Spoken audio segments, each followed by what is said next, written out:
এই ইউরেনিয়াম মুকাদ্দেস না জানি মোসাদ্দেক কি জানি নাম বেটা, মোসাদ্দেক, হ্যাঁ এত বড় ইউরেনিয়াম আমাদের ও দেশে। আমাদের একজন জাতীয় সম্পদ।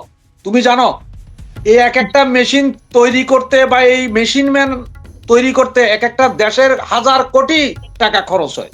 সেখানে আমরা খোদা প্রদত্ত একজন মেশিন পাইছিলাম যে দাঁড়াইলে কোন জায়গায় ইউরেনিয়াম আছে সেটা যেমন বলতে পারে, খনন কাজের জন্য তার দাঁতগুলো ব্যবহার করতে পারে। আজকে তার দাঁতগুলা ভাঙা দেওয়া বা এই দাঁতের অধিকার নিতে বিএনপি যেটা চাইছে, এটা আমি খুব ঘৃণার সহিত প্রত্যাখ্যান করছি যে এরকম ইউরেনিয়াম সমৃদ্ধ লোকজনকে বাংলাদেশ সম্মান দিতে জানলো না। তারে মারা হলো, তার সাথে আরেক বন্ধুরে মারছে মনে হয়। ওইটার আবার একটা ভিডিও দেখছি জানো, ও বলছিল যে আমাদের চিনো না, আমরা যেদিন ধরবো না বিসমিল্লা বইলা পায়ের গোড়ালি থেকে মাথা পর্যন্ত সাইজ করব। শিবিরের একটা কাজ আছে, ওরা কিন্তু সবসময় পায়ের গোড়ার দিকে নজর, ওদের কষাই, ওরা কিন্তু রক্ষাটা একদম ওই বেটাও সেম কথা। এখন ঘটনা হয়েছে যে আসলে এদের মারলো ডাকে, কারণ হচ্ছে যে ওইখানে দেখলাম কোন কোন সাংবাদিক বলতেছে বিএনপি, কোন কোন সাংবাদিক বলতেছে পাবলিক। এখন কেউ বলতেছে এটা সন্ত্রাসী হামলা, আবার কেউ বলতেছে মব জাস্টিস। মূলত দেখতে হবে আসলে এটা কি। আবার থানাতে নিয়েও নাকি উত্তম মধ্যম দিছে ওদেরকে, থানার পুলিশ নাকি হাসতেছিল, এটা আবার সাদেক কাইয়ুম ভাইয়া বল। তবে এরা সবাই ভুলে গেছে, জামাত ইসলাম ভুলে গেছে কি জানো, যে এটা ছাত্র দল, এটা ছাত্রলীগ না। ছাত্রলীগে তো লক্ষ লক্ষ গুপ্ত ছিল, যার কারণে এগুলো সাইজ করতে পারে না। ছাত্র দল তো ভাই গুপ্ত নাই, ছাত্র দল তো গুপ্ত আর সুপ্ত পাইলেই মারে। তবে এটা তীব্র নিন্দা জানানো উচিত যে ওর মতন এরকম একজন ইউরেনিয়াম সমৃদ্ধ লোক, যেখানে ইউরেনিয়ামের খোঁজ জানে, তার গায়ে হাত তোলা, ওকে জাতীয় নিরাপত্তা দেওয়া উচিত, এসএসএফ এর নিরাপত্তা দেওয়া উচিত মিনিমাম 50 বছর। এটা দাবি। তার মানে কি আপনি বলতে চাচ্ছেন যে বাংলাদেশের ইউরেনিয়াম সক্ষমতা ধ্বংস করার জন্য আমেরিকা দাতাল মোসাদ্দেকের উপর হামলা চালিয়েছে? এটা আসলে আমেরিকা না, আমার মনে হয় এটা ভারত চালাইছে। ও আচ্ছা, ভারত চালাইছে, এটা আমেরিকা চালাবে। কারণ ইউরেনিয়াম সমৃদ্ধ হয়ে গেলে তো ভারতের জন্য অসুবিধা ভাই। কারণ আমরা যে বোমা বানাবো সেই বোমাতে 5-10 হাজারে হয়তো ভারত পর্যন্ত যাবে, এর বেশি তো আর যাবে না। আমাদের এটা তো আর আমেরিকা পৌঁছাইবো না। সুতরাং মনে হয় ভারতের কোনো চাল আছে বলে আমার মনে হয়। আমরা ভারতকে এই ব্যাপারে ধন্যবাদ জানাতেই পারি, দাতাল মোসাদ্দেককে ডিস্ট্রয় করার জন্য, তারা ইউরেনিয়ামের সক্ষমতা ধ্বংস করার জন্য কাজ করছে। এবং দাতাল মোসাদ্দেকের 2টা দাঁত শহীদ হয়ে গেছে শুনলাম। এই দাঁত 2টার ব্যাপারে কি সে প্রেস কনফারেন্স করবে? কারণ আমরা বিগত সময় দেখেছি কিছু হলেই প্রেস কনফারেন্স। আজকে কি প্রেস কনফারেন্স দরকার নাই, কারণ সব প্রেসই তো উপস্থিত ভাই। প্রেস সবগুলোই তো ওখানে, কনফারেন্স করে আল্লাহ অযথা পয়সা নষ্ট, 500-1000 টাকা তো নষ্ট। প্রেস তো ওইখানে উপস্থিত। আবার শুনলাম যে এই ঘটনার আগে নাকি শিবির নাকি সমস্ত প্রেস আলাদেরকে আজকে সারাদিন বিরিয়ানি খাওয়াইয়া রাখছে, যে ওরা জানতো নাকি যে সন্ধ্যার পরে একটা গ্যাঞ্জাম হবে। আর একটা মজার বিষয় জানো, একটা মজার বিষয় অবশ্য ঘুম থেকে উঠে, না মজার বিষয় শোনার আগে বলি, ঘুম থেকে উঠে আমি একটা নিউজ দেখছি, দাঁত ভাঙার হুমকি পেয়েছে দাতাল মোসাদ্দেক। আমি এটা নিয়ে একটা ছোট্ট রিলসও করেছি। এখন এই জন্যই কি শিবির বিরিয়ানি খাওয়ায় সাংবাদিকদের রেডি রাখছিল? ওইটা ওরা মনে হয় জানতো যে আজকে একটা গন্ডগোল হবে বা গন্ডগোল করবে। কারণ ভাই একটা জিনিস বলি তোমারে, অতীতের ইতিহাস বলি, সাংবাদিকরা করতে কি জানো, পোলা প্যান্ডে ডাকতো, ভাই ভাই ভাই এদিকে আসেন, ওদের পয়সা দিত সাংবাদিক ভাই, ওখানে যে রিক্সাটা ভাঙেন, গাড়িটাতে আগুন ধরান, আমরা অতক্ষণে রেডিও ফটো তুলি। সাংবাদিক মানে নিজেদের টিআরপি বাড়ানোর জন্য কিন্তু কামিগুলো করাইতো হরতাল মরতালে। ঠিক আজকের এই ঘটনাটা আমার মনে হয় সাংবাদিকরা চাইছে, এবং এটা করানোর পেছনে আবার আমার মনে হয় বিএনপির কিছুটা দায়ী আছে। তার কারণ কি জানো, আজকে বিকালে 3:30-4টার দিকে অর্থ মন্ত্রণালয়ের ওয়েবসাইট হ্যাক হয়ে গেছে, ব্যাংকিং খাতের সাইট হ্যাক হয়ে $2.5 মিলিয়ন চুরি হয়েছে। 2-4টা পত্রিকায় আসছে, কিন্তু এটা এখনো ফেসবুক অত ভাইরাল হয় নাই। তার মানে এই যে চুরি হইতেছে, ডাকাতি হইতেছে, এগুলারে নেওয়ার জন্য হয়তো মামাতো ভাই আর খালাতো ভাইয়ের মধ্যে মারামারি। আর তার মধ্যে এখন আমরা যেহেতু সবাই দাতালকে যেহেতু সবাই চিনে ইউরেনিয়াম, তারে ছোটখাটো 2-1টা থাপ্পড় চোয়ার দিলে হয়তো বিশাল ঘটনা। বেশ কিছু ছবি বেরিয়েছে, একটা হচ্ছে থানার ভিতরে দেখলাম যে ওর পুরা মাথায় ব্যান্ডেজ, এইখানে বিশাল কাটা রক্ত। আবার হসপিটালে দেখি যে এখানে কিছুই নেই। আরেকটা দেখি যে খালি মাথা ধরে এমনি বয়া রয়েছে, এর মাথায় মারলো কখন আমি বুঝলাম না। তবে তোমার কি ইয়ে আছে এই যে বাংলাদেশের পোলাপান মনে হয় দেখে, আমি জানি না, ওই যে কি বলে এখন একটা খুব নাটক একটা আছে, মানে খুব প্রচলিত, ব্যাচেলার পয়েন্ট। আচ্ছা, তুমি দেখছো কিনা জানি না, ওখানে কাবিলা আছে। তো কাবিলারে জেলে নেওয়ার পরে কাবিলার গ্রামের এক ছেলে, সে শহরে থাকতো কাবিলার সাথে, তখন যেই বেটার মামলায় জেলে গেছে ওই বেচারার পাছার মধ্যে চালাই দিছে অ্যান্টি কাটার, চালাই দিয়া কয় বেশি লাগবো না, 4টা সিলাই লাগবো তো, মামলা তুলে নিচ্ছে। এখন এমনও যে মোসাদ্দেক আর কোসাদ্দেক এদের কোন দিন না জানি রিক্সার পিছন দিয়া পাছায় কেবা কাহারা চালাই দিবে, অবাস্তব কিছু না। আবু সাইদের মতো, ও সরি ইয়ার মতো, এটার কি বলে, হাদির মতো।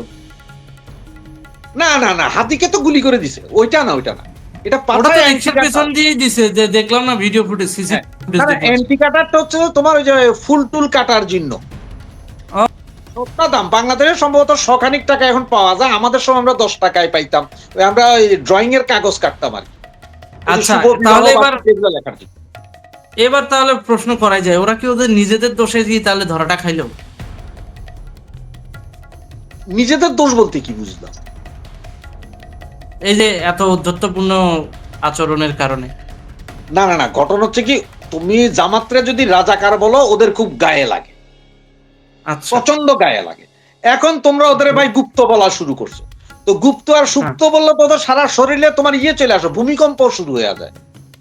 আচ্ছা, শুধু তাদের গুপ্ত বলবা, তারা তো বলবে না হ্যাঁ তোমরা আমাদের গুপ্ত বলো, লুঙ্গির নিচে লোক বলো, এগুলা।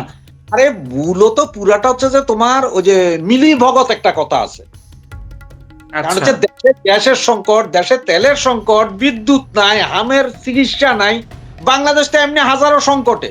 তার উপরে যা শুরু করছে এই যে 2-4টা পত্রিকার সাংবাদিক এক এক দিন এক এক কথা আনে।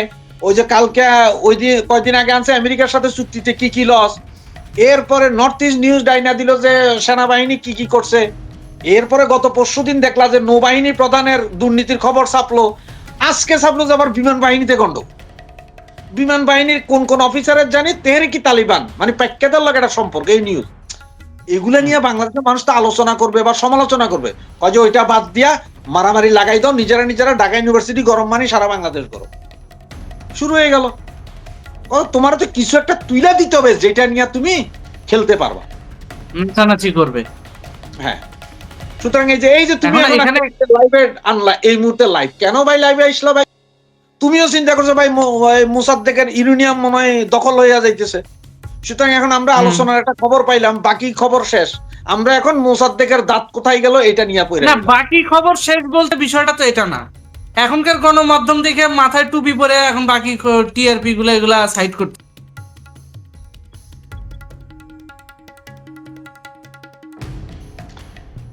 না, ইলেকশনের আগেই এরা তো গণমাধ্যম বলছি না, এখন কি আসলে গণমাধ্যম? এই যে আমেরিকা শেষ করি এই সঙ্গে যে চুক্তি, এই চুক্তিটার ব্যাপারে কি আমরা সতর্ক করি নাই? ইলেকশনের আগে করি নাই? যখন চুক্তিটা করতে যাচ্ছিল তখন এটা নিয়ে সর্বপ্রথম কে ভিডিও বানাইছে? আপনি বানাইছেন, রাইট? তারপর ওই ফাইলটা যখন, নথিটা যখন আমার কাছে আসলো আমিও বানাইছি। তে এখন গণমাধ্যম যে এইরকম শালা ব্যাকডেটেড, বাংলাদেশের গণমাধ্যম নাকি মেরুদণ্ডহীন, সে দায়ভার তো মনে করেন আপনি আমরা নেব না। আমাদের দেশের মানুষকে বোকা বানানোর কাজটাই করে গণমাধ্যম, ঠিক আছে?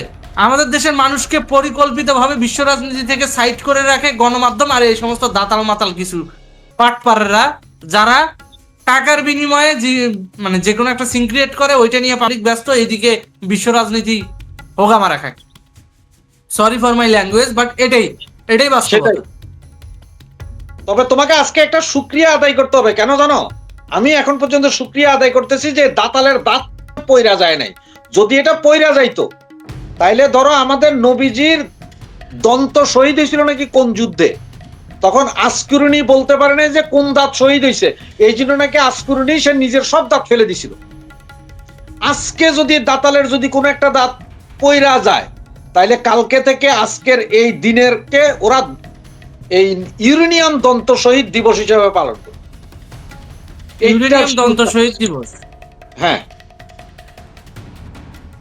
মানুষের ভাস দিয়েও যে এত আনন্দ পাওয়া যায়, ছাত্র দল আর শিবিরে না দেখলে তোমার কি মনে আছে একটা শিল্প গোষ্ঠী বরিশাল বা ও একটা গান গাইছিল, মানে ওই কি বলে, খুব জনপ্রিয়তা পাইছিল গানটা। মানে সে বিভিন্ন ডাক্তার ইউনুস টিনুস এদের নিয়ে গান গাইছিল যে এরকম নেতার কোথায় পাবো, বাংলাদেশের ভাগ্য খারাপ।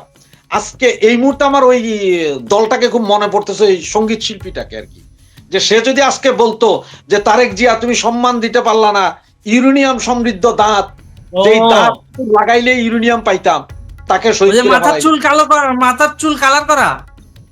এইটা জানি না কি, এটা ওই এরা প্রথম একটা গান গাইছিল, হাল জমানার রাজনীতি ভাই করতেছি যে আমরা সবাই। আচ্ছা এই গানটা গাইছিল সে 90-এর দশকে, খুব জনপ্রিয় ছিল। আচ্ছা। পরবর্তীতে এটারা আবার আনছে, ওই যে আসিফ ইয়ের কথা বলছে, কি বলে, ডাক্তার ইউনুসের কথা বলছে, মানে বাংলাদেশ সম্মান দিতে জানে না এইসব লোকগুলোকে। 8-10 জনের নাম বলছিল, ভুলে গেছি পুরা। ওরে আজকে দরকার যে এই ইউরেনিয়ামের দাঁতের জন্য, বাংলাদেশের জন্য এটা গর্ব যে তোমরা বিনা পয়সা, আসলে বাঙালি যে সম্মান দিতে জানে না, মানে দাঁত থাকতে দাঁতের মর্যাদা বুঝে না, আজকে প্রমাণ যে ওর মতন এইরকম একজন লোক যে কিনা দাঁড়াইলে বলে দিতে পারে যে এই জায়গায় ইউরেনিয়াম আছে, কোনো মেশিন লাগবে না, ওর দাঁত বসাই দিবে, ইউরেনিয়াম উঠতে থাকবে। আমরা এনরিচ করে বিদ্যুৎ উৎপাদন করতে পারতাম, বোমা বানাইতে পারতাম, কত কিছু। বাংলাদেশ মিস করে ফেললো, উন্নতির শিখরে উঠতে যায়, উঠতে পারলো না। দাতাল মোসাদ্দেকটা পৃথিবী বিলিয়ন বিলিয়ন ডলার খরচ করে এদের নিরাপত্তার জন্য, ইউরেনিয়াম বিশেষজ্ঞদের নিরাপত্তার জন্য, সেই জায়গায় আজকে তার, আমার হিসাবে তো তারেক জিয়ার যে এসএসএফ ফোর্স আছে এটা পুরোটা উঠাই দেওয়া দরকার, ওরে এসএসএফ এর নিরাপত্তা দেওয়া দরকার। বাংলার এক চুতমা রানী লিখছে, বালের দেশ বাংলাদেশ, তুই পাকিস্তান যা, তুই এনে কি করস? হ্যাঁ, আচ্ছা, সরি ফর মাই ল্যাঙ্গুয়েজ, আমার দেশে নিয়ে গালি দিবে